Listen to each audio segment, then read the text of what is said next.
Hello guys, শীতের মরশুমে লাউ খেতে খুব স্বাদ, তাই আজ লাউয়ের রেসিপি নিয়ে আসলাম রান্না করে। তো আপনারা দেখতে থাকুন। এদিকে লাউ কি দিয়ে রান্না করব দেখাচ্ছি। এদিকে লাউ নিলাম, লাউ আর মাছের মাথা নিয়ে আসলো, তো মাছের মাথাটা নিয়ে নিলাম। তো লাউ দিয়ে আর মাছের মাথা দিয়ে ঘন্ট তৈরি করব। তো সবাই তো রান্না করতে পারেন, আমি তো রান্না করতে পারি না, তাই আজ দেখাবো। দেখতে থাকবেন আমার ভিডিওটা সম্পূর্ণ।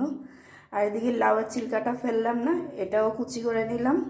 তো এটা দিয়েও একটা রেসিপি তৈরি করব, সঙ্গে থাকুন।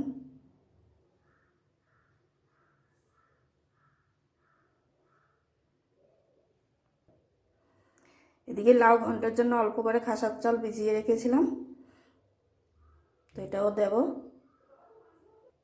এটা কিভাবে দেব না দেখলে বুঝতে পারবেন না, তো ভিডিওটা সম্পূর্ণ দেখতে হবে।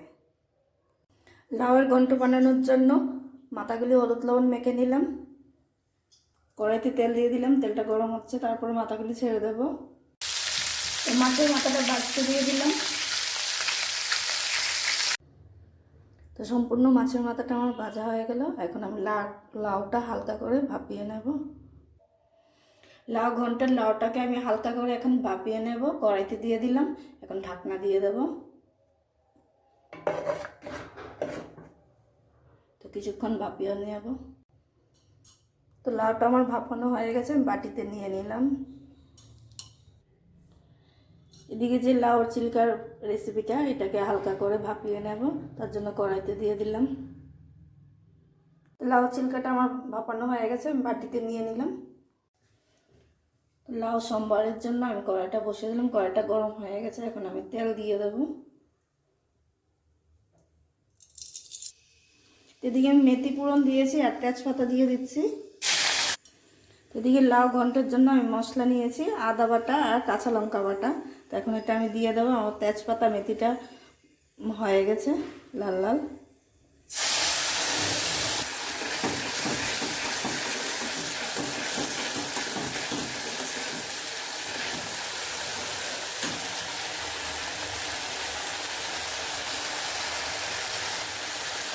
মশলাটা বেশ ভাজা ভাজা হয়ে গেছে, এখন আমি লাউটা দিয়ে দিচ্ছি।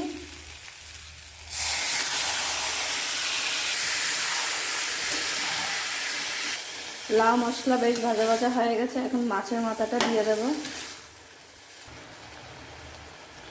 তো মাছের মাথাগুলি একে একে দিচ্ছি।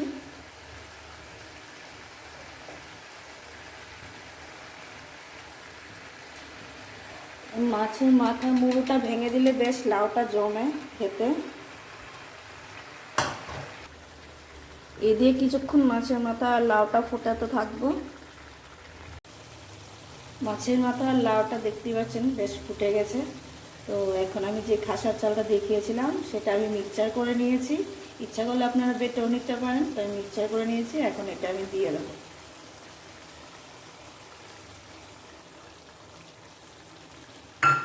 দিয়ে আর কিছুক্ষণ ফোটাবো। তো আমি লাউয়ের চিলকা ভাজার জন্য কড়াইতে তেল দিয়ে দিলাম, তেলটা বেশ গরম হয়ে গেছে। তো আমি একটু পুরনে দুটো শুকনো লঙ্কা দেব, আর কিছুই দেব না। শুকনো লঙ্কাগুলি আমার লাল লাল হয়ে গেছে, এখন লাউয়ের চিলকাগুলি দিয়ে দেব। তো ভাজাটার মধ্যে পরিমাণ মতো নুন দিয়ে দেব।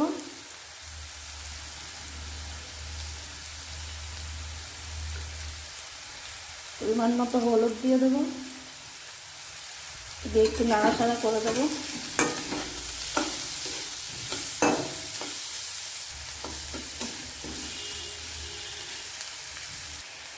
ভাজাটা বেশ মোটামুটিভাবে হয়ে গেছে। তো ওর মধ্যে আমি পরিমাণ মতো নারকেল কোড়া দেব।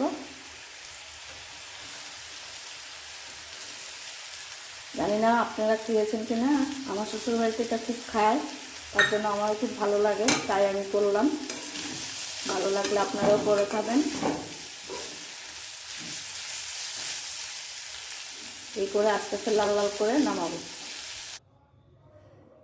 তো লাউ চিলকা ভাজাটা হয়ে গেছে, তো আমি বাটিতে নিয়ে নিলাম। তো বন্ধুরা, আজকে দুটো রেসিপি একই সাথে দেখালাম। তো আপনাদের যদি ভালো লাগে তাহলে লাইক কমেন্ট শেয়ার অবশ্যই করবেন। আবারও আসবো নতুন কোনো রেসিপি নিয়ে। সঙ্গে থাকবেন, ভালো থাকবেন।